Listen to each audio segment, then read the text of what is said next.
Welcome to another 2A moment, where we exercise our brains while exercising our rights. Today we'll be taking a brief look at a unique and iconic weapon, the M1 Carbine.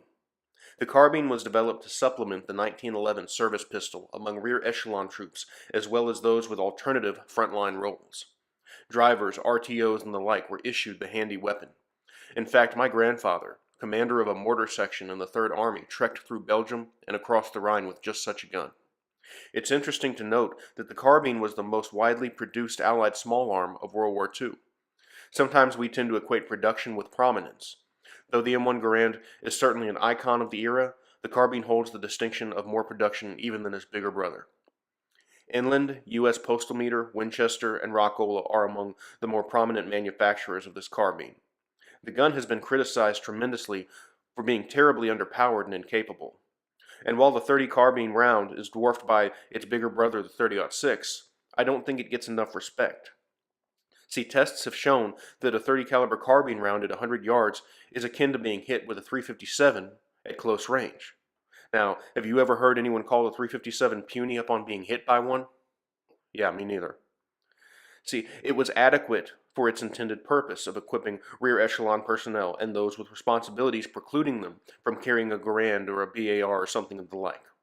There are, however, accounts in Korea of M1 and M2 carbines lacking the stopping power to halt communist forces in thickly layered winter clothing. Nonetheless, the carbine widely served in World War II, Korea, and Vietnam, where its handy length and weight made it well suited to jungle warfare and easily wielded by the ARVN troops, who were generally of smaller stature than their Western contemporaries. Many variations were made, including the much sought-after M1A1 paratrooper variant, a night fighting variant, and the M2 select fire variation issued to troops in Korea. Now, my impressions taking the carbine out to shoot. While this would not be my primary choice for, taking Terroir or weathering Bastogne, it is a joy to run at the range.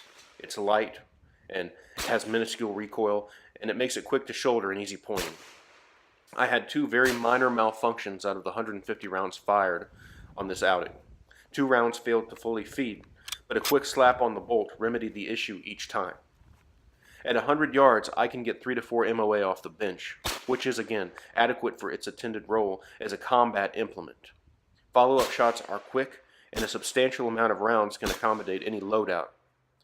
So, in closing, I'll say that while my ARs and my Garands receive most of my trigger time, I intend to give the handy little carbine a little more time on the range, and I really enjoyed it, and I hope you all did too. Again, remember, exercise your brains while exercising your rights. God bless.